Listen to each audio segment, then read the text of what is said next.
Hello，大家好，我毛毛。我哋依家喺長壽路地鐵站，今日咧帶大家嚟掃街上下九周邊嘅美食，咁仲會對比兩間人氣最高嘅雲吞麵店嘅，而且今次我係會全程使用現金㗎，已經準備有300蚊現金啦，就睇下有冇店家係唔收現金嘅。咁出發啦 ，Let's go！ 長壽路地鐵站一上嚟就係恆寶廣場，我哋就先往恆寶廣場嘅後門方向行，食咗一間好好食嘅花叉飯先。呢度就係恆寶廣場嘅後門，係一個公交總站。咁喺呢個門口度出嚟咧，就我哋之前介紹過嘅寶源路。而家咧就係一條好有特色嘅街，夜晚仲有唔少嘅酒吧噶喎。喺欣賞建築之餘，仲可以過嚟夜晚放鬆一下。咁其實一出嚟恆寶斜對面咧有間好出名嘅茶樓，咁啊就係百味鮮啦，好抵食噶。我都好耐冇食佢啦。咁我哋要食嘅咧係呢間文記美食店，佢咧就喺恆寶嘅對面馬路。之前咧係開喺泮溪嗰邊，依家就搬咗過嚟。呢間店每日下午2點到5點係會休息嘅，而星期日咧就只做中午飯市。咁佢個傳統吊燒叉燒飯咧係22蚊一份嘅。佢個煎釀辣椒都好食㗎，但係如果唔想點飯嘅話，可以直接加4蚊一件嘅。仲有個媽咪靚湯咧都好正㗎，2蚊一碗。一份花叉飯，一條煎釀辣椒，一碗靚湯。喺度食嘅。嚇，唔食啦。請出示付款碼。收現金啊？花叉有冇得盡收啊？係嗰條叉香花肉嚟，話花叉咁樣。例牌都係咁樣，OK。嗱，total使咗28蚊嘅，找錢翻嚟，我就揾位坐啦。嗱，咁點完之後咧，就將張單俾佢，佢就會執㗎啦。街坊飯堂超多街坊過嚟打包上樓食㗎。嗱，呢啲新鮮翻嚟成條花叉都俾你切開。咁佢呢度啲菜式都全部限量供應㗎喎，嚟得遲咗嘅話咧，就可選會少好多㗎。想食咧就最好趁早少少啦。試過嚟好晏咧，連蒸水蛋都冇啊！陰公豬，好即切出嚟嘅，好新鮮，仲暖手㗎。我份花叉飯咧就陣間嚟，我拎翻台先。飯咧係缽仔飯嚟嘅，默認咧係會配咗菜，然之後我要咗一條釀辣椒擺埋上去㗎啦。咁我3件就已經到齊啦，一共使咗28蚊嘅。呢個釀辣椒4蚊雞，呢個花叉飯咧係價值22蚊嘅。例湯今日係冬瓜湯2蚊雞。咁我哋梗係由主食花叉飯開始啦。咁呢度嘅花叉咧，最正係咩咧？肥瘦相間啊，睇下好靚嘅。咁佢用新鮮花腩做嘅，而且咧仲有少少焦香味㗎，聞落去好正。好，即刻嚟一口。咁佢表面有焦香味之餘咧，仲有少少脆喎，唔會太肥啦。我覺得佢出品咧喺廣州花叉前3。缺點咧就係出品唔夠穩定，有時咧會太肥。但係如果你話點梅叉嘅話咧，我又覺得太過普通啦，唔夠好食。咁啊試完肉，我哋到試另外一味啦。釀辣椒就4蚊一條嘅。咁佢新鮮嗰時咧，表面焦香。咁呢度嘅釀辣椒咧就真係辣㗎。佢咧係俾得比較大條嘅，釀嘅肉咧唔少，但係肉香味咧中和下啲辣味咧，其實真係好順得飯㗎。而且4蚊一條喎，你可以唔點個釀辣椒飯，直接加落其他飯度，咪換下口味啊嘛。咁佢呢度啲飯咧其實好正嘅，因為佢唔單止用個缽仔蒸上嚟啊，而且唔會話蒸得好腍身嗰種嘅，爽㗎，但又唔會話硬喎。咁啊街坊食堂咧就好講呢啲出品嘢，呢啲小細節咧就好容易捉到人心嘅，所以咧就一直都咁受歡迎。媽咪靚湯價值2蚊雞嘅，其實就係比較普通嘅例湯咯。今日係俾咗咩咧？豬骨啦、紅蘿蔔、冬瓜，我見仲有啲味豆㗎，仲俾咗啲淡菜添喎。今日料又真係足喎，夠晒罪火。確實冇咩味精嘅，依然都仲係一間好受歡迎嘅街坊飯堂。特別係路過見到花叉唔會太肥嘅話咧，非常之值得過嚟一試㗎。食完咗，我哋就翻嚟長壽路地鐵站呢度，而家咧就向恆寶廣場嘅呢個方向行，係正門方向。呢度咧就係恆寶廣場正門啦。算係上下九商圈暫時仲係好熱鬧嘅一段。咁而家係有華輝拉腸、周成之螺絲粉，比較新嘅咧，仲有蜜雪冰城，同埋曾經好好食嘅蜜梨糖，而家已經好差噶啦。咁最老咧，仲有美美嘅，美美就等我哋食完雲吞麵之後再過去啦。嚟到呢度咧係多寶路，呢邊啲鋪頭基本上換晒㗎啦，有茶救星球啦，仲有啲粥粉麵飯。喺恆寶廣場嘅對面咧，係我哋要食嘅第一間雲吞麵店麗的麵家。以前覺得麗的特別貴啊，結果依家寶華麵店、南信都升晒價，麗的咧就真係唔算貴啦，可能仲可以話係平添。咁佢名廚可以睇得到佢煮嘅，而家煮緊豬膶喎。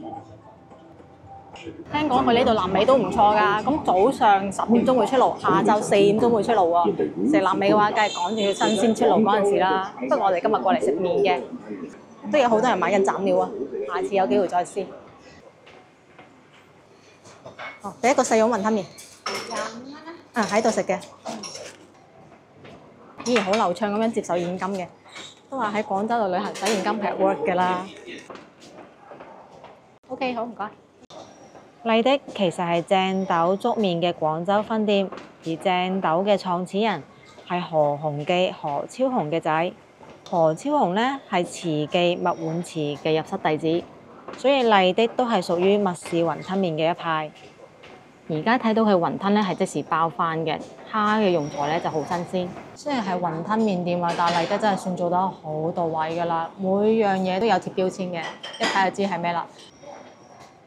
咁佢係連續榮登米芝蓮好多年㗎啦，仲攞咗各大獎項嘅。最緊要係有教你點樣食雲吞麵啊！嗱，啜一啖西茶清清口先，之後咧就落少少紅醋，飲咗佢就稱之為呷醋啦。話咁快，我哋啲麵都到啦，咁我哋先食麵啦。呢個咧就我哋點嘅細蓉啦，價值25蚊嘅，擺盤係我見過最正宗嘅雲吞麵，匙羹擺底，雲吞擺中間，麵再擺面嘅，開食啦。咁我就先試咗湯先，又擺韭黃嘅喎，果然正宗。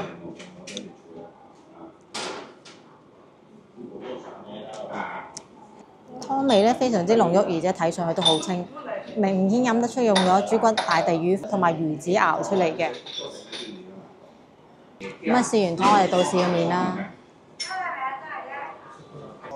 咁麵咧爽口彈牙，而且麵比較香，鹼水味咧就還可以啦。走鹼嘅話咧算合格嘅。不過咧，我覺得可以做得更加好咯。個湯咧係佢最大嘅優點。清咧唔代表淡嘅，但係個味道咧真係好啱好正啊！咁啊到雲吞啦，正統嘅雲吞咧就需要有金魚尾嘅，呢度咧睇得出係有嘅，皮咧都比較薄，咁啊試下 O 唔 OK 啦？雲吞咧真係我而家喺廣州食到最好食噶啦，浸皮非常之薄啊，蝦又夠大喎，而且好彈牙，口感非常之好啦，仲落咗啲大地魚粉啊，調味一流啊！怪唔知咁飽滿啦，俾咗1.5隻大蝦啊，但係真係好大隻噶，爽脆好好食。咁佢對於以前嚟講咧係貴，但係而家就係升咗幾蚊雞，其他升咗10幾蚊咁滯嘅咧，哇！真係好抵食啊！擺咗豬肉啦，大地魚粉啦，仲有啲筍嘅。一點點呢啲比較細嘅咧就大地魚粉啦。依家咧就食完啦，好明顯睇到啦，湯底係有啲黑色一粒粒飄住嘅，我呢啲就係蝦子嚟㗎啦。呢邊服務其實好好㗎，因為你坐低咧，佢仲會有杯茶水嘅喎，唔單止清口啊，仲可以食完之後咧啷啷口嘅。好，我哋而家去下一間。新鋪堅持得落嚟就話可以做舊鋪啫，堅持唔到落嚟就叫做風水輪流轉。呢間開記甜品都好老下啦，係一間開咗成40幾年嘅糖水鋪。雖然大部分出品咧，我覺得係比較一般嘅，但佢綠豆沙咧係值得推薦，因為有放臭草啊，係而家比較少見嘅。不過咧價格就少貴啦，13蚊一碗。呢個價去奕巷嘅和盛糖水度可以食到2碗喎。好啦，咁我哋而家又翻嚟恆寶廣場好熟悉嘅角度啊。咁我哋到嚟另外一邊啦，另外一邊咧紅色招牌呢度咧有間美美嘅，都係開咗好多年嘅鋪頭啦。美美，我細個嗰陣時就中意買佢啲炸嘢嚟食噶啦。不過其實咧個味道係屬於一般嘅，但係咧係老西關嘅童年回憶店。炸糊蝦要幾錢先？10蚊有4條咯，哇好大條啊！果然有童年回憶。然之後成日咧，我媽就中意買茄子啊、辣椒嗰啲嚇，我就好怕嗰啲嘅。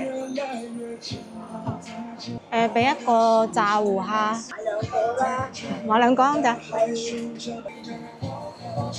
老店有老店嘅習慣，使錢。好，起睇2個炸糊蝦。10蚊咧就有4條，5蚊咧就有2條。咁雖然叫做炸糊蝦，但係其實入邊咧係冇蝦㗎。陣間食俾你睇就知啦。外邊咧係一條條嘅糊絲，切得好薄，炸到卜卜脆㗎。拎上手就知啦，會一直斷嗰種。油膩感唔重。細路仔係中意食炸嘢啊，但係自己整就好麻煩啦，所以細個就中意出嚟買啦。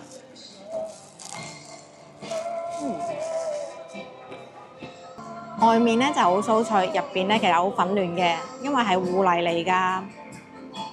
咁雖然叫做炸糊蝦，但係真係一啲蝦都冇㗎。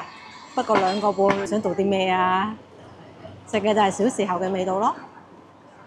雖然話佢服務態度同埋出品都比較一般，但係呢啲炸嘢咧自己整咧真係麻煩。衰在天氣熱嘅話咧就保存得一般般。天凍啊，天凍就推薦過嚟一試嘅。難得美美堅持咗咁多年，我哋食埋佢咧就去下一間啦。咁其實美美咧除咗炸糊蝦好食之外咧，個煎釀三寶都唔錯嘅。不過煎釀三寶咧就煎下先好食，所以我今次咧就唔買啦。而家寶華路呢度咧就開咗好多新式茶飲店嘅。有手打檸檬茶啦，有茶百道、湖上阿姨、古茗，上咗市嘅、未上市嘅，成條街都係啊！我仲有間阿婆牛雜，不過阿婆牛雜咧我就唔推薦啦，真係做壞阿婆個名啦。係好現代嘅徒有其表嘅連鎖店。喺寶華路度行咧，就真係食嘢多過行路啊！想做下介紹都好難啊！行冇幾遠就會有下一間㗎啦。不過咧，趁住呢段路仔，我都講一講先。呢間都開咗幾十年嘅老店啦，長樂臘味店，咁係做自己整嗰啲臘味嘅。之前咪行村仔入邊嗰度咧，時不時都有街坊自己曬臘味。呢邊真係好興整臘味㗎。呢度行落去就係寶華市場。轉入嚟係為咗咩咧？係為咗呢個寶華路14號。依家咧就係百特僑光有限公司，而以前呢度咧有個關於14K 嘅故事啊。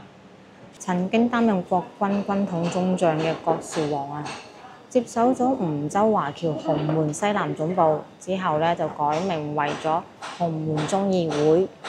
到咗1947年啦，佢就將總台設咗喺寶華路14號呢度啦，開設咗堂口紅髮山。因為總台係14號，所以後嚟咧就叫做14K。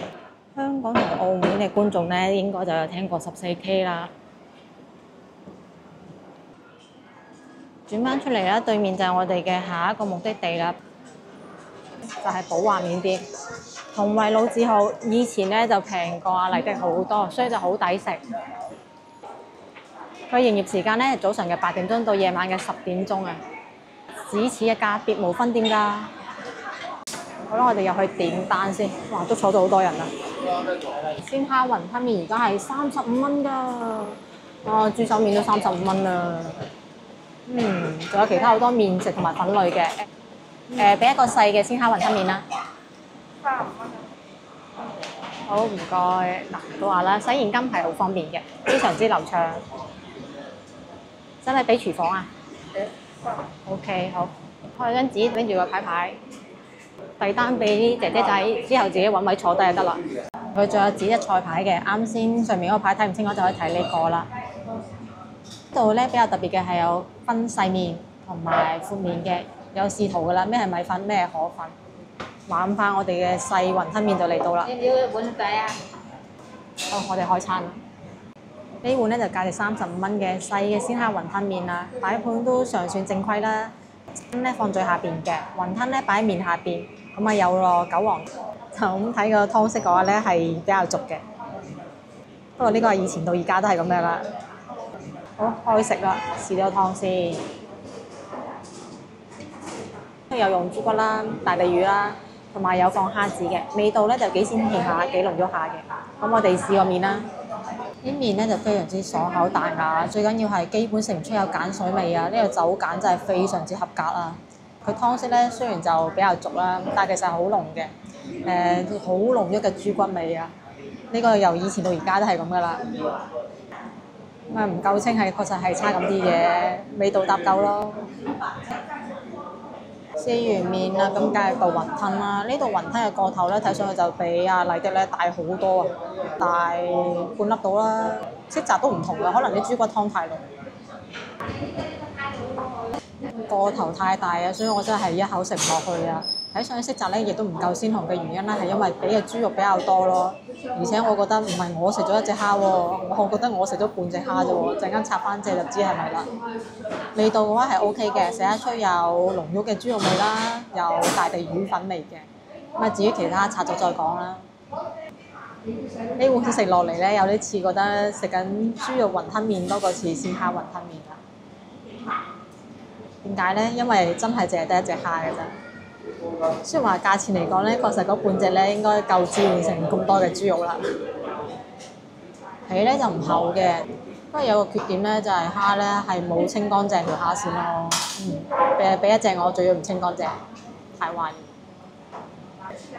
依家咧就食完啦，睇一睇個湯袋有咩料。除咗好大條嘅韭黃之外咧，呢啲漂浮緊嘅黑色物咧就係大地魚同埋蝦子啦。